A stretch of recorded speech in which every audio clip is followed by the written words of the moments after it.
जब मैं 2019 में अंडर 16 खेला तब मेरे रन नहीं बने, तब थोड़ा लगा, थोड़ी दिक्कतें आई।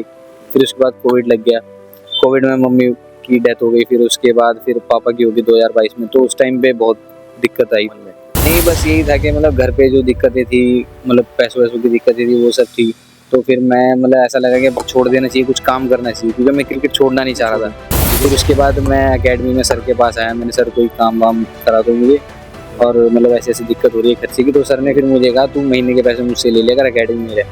फिर उससे मतलब बहुत हेल्प हुई मेरी कि मैं पूरे दिन एकेडमी रहता था, छोटे बच्चों को देखता था और अपनी भी प्रैक्टिस करने के लिए। तो मुझे ये पता था कि अगर बाहर ग्रासी विकेट है या बाउंसी विकेट है तो उनकी प्रैक्टिस करनी कैसे है। तो मैं उस तरीके से अपनी सारी प्रैक्टिस यहीं पे करता था, क्योंकि ऐसा नहीं था कि मैं बाहर जाके प्रैक्टिस कर लेता, क्योंकि उतने पैसे ही नहीं थे।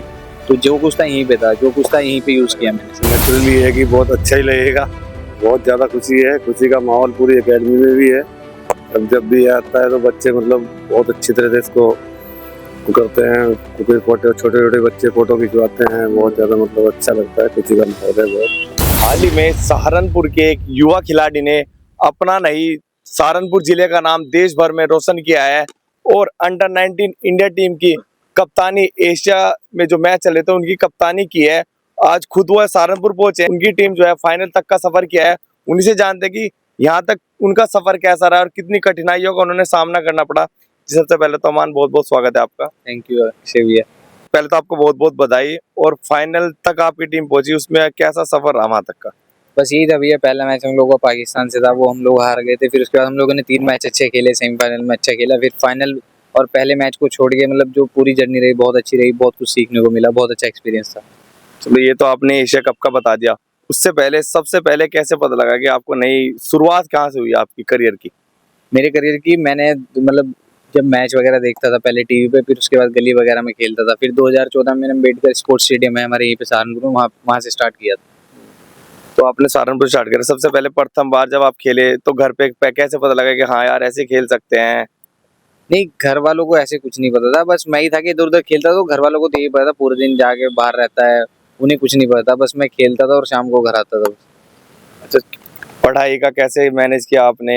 इतनी कम उम्र में इतनी बुलंदी हासिल कर ली है, पढ़ाई का कैसे किया? और बताया जा रहा है कि काफी कठिनाइयां आपने झेली हैं, हमने आपके परिवार वालों से बात की थी। नहीं, पढ़ाई का तो भैया यही है, क्योंकि मतलब जैसे जिस फैमिली से मैं आता हूँ हम लोगों के पास कोई सेकंड ऑप्शन होता नहीं है। तो पढ़ाई मेरी साइड बाय साइड चलती रही है, जितनी मुझसे हुई है। ऐसे नहीं है कि मैं टॉपर रहा हूँ या बहुत अच्छी की है, बस इतनी की है कि हाँ पास होता रहा हूँ। अभी 12th है मेरी, और जैसे मतलब 12th है तो इतना ही है। सबसे पहले चलो आपने प्रैक्टिस करनी शुरू कर दी, सहारनपुर से प्रैक्टिस की। उसके बाद आपका सबसे पहले किस टीम में चयन हुआ है आपका? मेरा भैया 2000 जब मैंने 14 में शुरू किया, उसके बाद 2016-17 में अंडर 14 स्टेट टीम के लिए हुआ था। RS डूंगरपुर ट्रॉफी होती है, वो हम लोग MP में मैचेस थे UPC की तरफ से, तो वहाँ पे हुआ था सबसे पहली बार। सबसे पहले वहाँ हुआ, उसके बाद आपको लगा नहीं हो सकता है? उससे पहले कुछ ऐसा हुआ कि नहीं यार छोड़ देना चाहिए, मजा नहीं आ रहा, हो ही नहीं रहा कहीं सिलेक्शन, कुछ मन में ऐसा आया कभी? नहीं, तब तक तो नहीं इतना पता था, क्योंकि मैं 2-3 बार अंडर 14 में यही सहारनपुर से कट गया था ट्रायल पे से, तो इतना पता नहीं था क्योंकि छोटा था। तो सिर्फ ये है कि मतलब क्रिकेट अच्छा लगता था और मैं इसमें मेहनत करता था, तो मजे के लिए खेलता था कि भाई इसी में मेहनत करता हूँ तो इसमें हो जाएगा कुछ ना कुछ। 2 बार कटा भी हूँ मैं अंडर 14 में, तो इतना पता नहीं था कि कोई बात नहीं। तो उसके बाद जब मैं अंडर 14 खेला, फिर नेक्स्ट ईयर फिर 14 खेला, फिर 16 खेला, फिर 16 खेला, फिर तब तक ठीक चल रहा था। बट जब मैं 2019 में अंडर 16 खेला तब मेरे रन नहीं बने, तब थोड़ा लगा, थोड़ी दिक्कतें आई। फिर उसके बाद कोविड लग गया, कोविड में मम्मी की डेथ हो गई, फिर उसके बाद फिर पापा की होगी 2022 में, तो उस टाइम पे बहुत दिक्कत आई मतलब। अच्छा, उस टाइम आपने उन दिक्कतों को कैसे फेस किया? क्या मन में था उस टाइम कि नहीं यार ऐसे नहीं हो सकता? क्या था उस टाइम मन में? नहीं, बस यही था कि मतलब घर पे जो दिक्कतें थी, मतलब पैसों वैसों की दिक्कतें थी, वो सब थी। तो फिर मैं मतलब ऐसा लगा कि छोड़ देना चाहिए, कुछ काम करना चाहिए, क्योंकि मैं क्रिकेट छोड़ना नहीं चाह रहा था।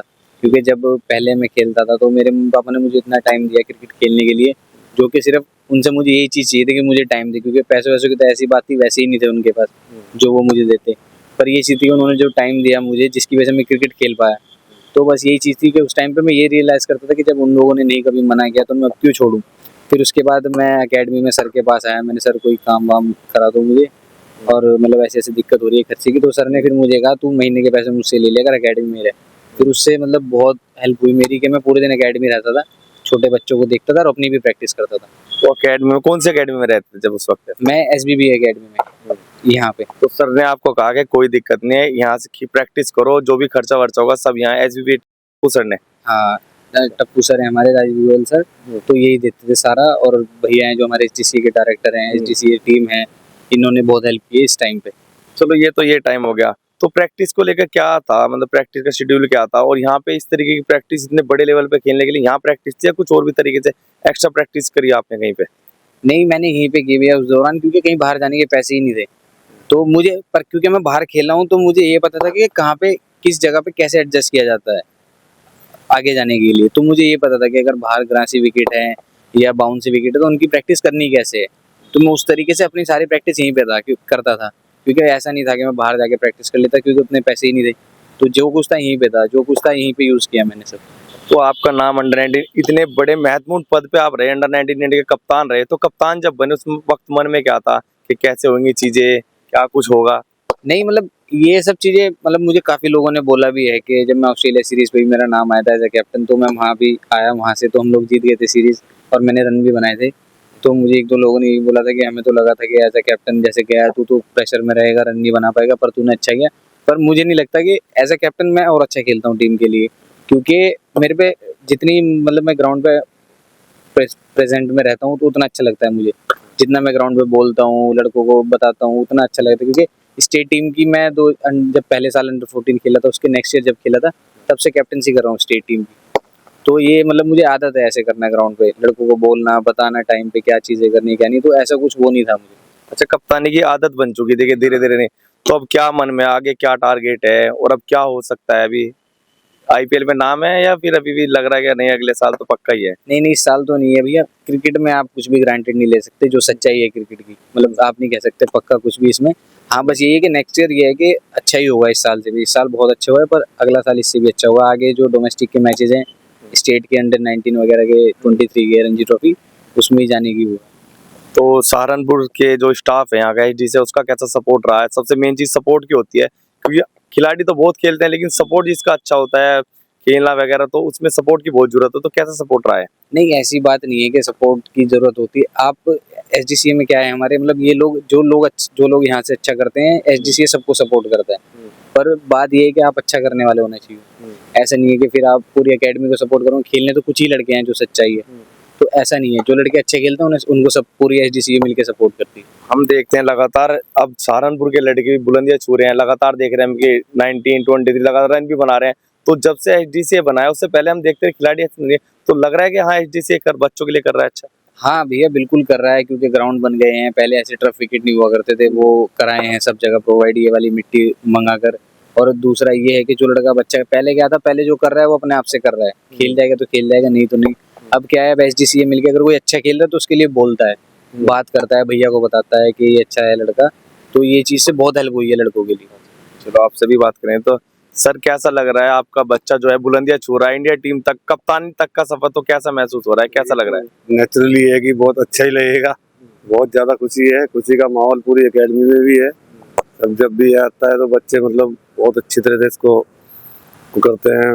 क्योंकि फोटो छोटे छोटे बच्चे फोटो खिंचवाते हैं, बहुत ज्यादा मतलब अच्छा लगता है। खुशी का माहौल है बहुत। तुम देखते रहे लगातार आपके एकेडमी से बच्चे निकल रहे हैं, अभी 23 भी खेल रहे हैं, 19 भी, लगातार आईपीएल तक में खैर नाम भी है उनका। तो कैसा महसूस होता है कि नहीं कुछ हो रहा है बच्चों के लिए अच्छे भविष्य के? बहुत अच्छा लगता है, बहुत अच्छा। तो अब आगे की क्या प्लानिंग है आपकी एकेडमी को लेकर, और क्या कुछ अच्छा कर सकते हैं और इसमें? आगे तो एकेडमी के लिए क्या, एकेडमी देखो 5-6 हमने टॉप विकेट बनाए हुए हैं। अब जिम बन रही है, जिम का काम चल रहा है बच्चों के लिए, रेस्टो ट्रफ का काम चल रहा है। तो मतलब लगातार यहाँ कोशिश रहती है कि बच्चों को अच्छा माहौल, अच्छी प्रैक्टिस मिले। तो अमान आपसे आखिरी सवाल, तो अभी हमने देखा कि आपको rising star of the year भी मिला है, तो वहाँ क्या कुछ प्रोग्राम था, थोड़ा सा उसका बता दीजिए। हाँ वहाँ पे क्या है ना भैया, मतलब मैं एबीपी का इंटरव्यू दिया था जब मेरा ऑस्ट्रेलिया सीरीज में नाम आया था। तो उसको देखते हुए मतलब उन लोगों ने अपने हिसाब से कुछ अवार्ड रखे थे उसमें। वहाँ पे कार्तिक आर्यन भी आया था, यमी गौतम भी आई थी, और एक तहाशा है हीरा मंडी का कोई एक्टर, वो भी आया था। और जो मतलब एबीपी न्यूज़ में मेरे आशीष भैया हैं, वो भैया जैसे हैं मेरे, उन्होंने मतलब बताया था मुझे कि तेरा भी अवार्ड है एक राइजिंग स्टार का, तो उन्होंने उसी चीज़ में बुलाया था। बहुत बहुत धन्यवाद हमारे से बात करने के। तो थे अमान और उनके कोच, जिन्होंने बताया कि अब तक का इनका सफर कैसा रहा और आगे क्या कुछ तैयारियां है। फिलहाल इतना ही, धन्यवाद।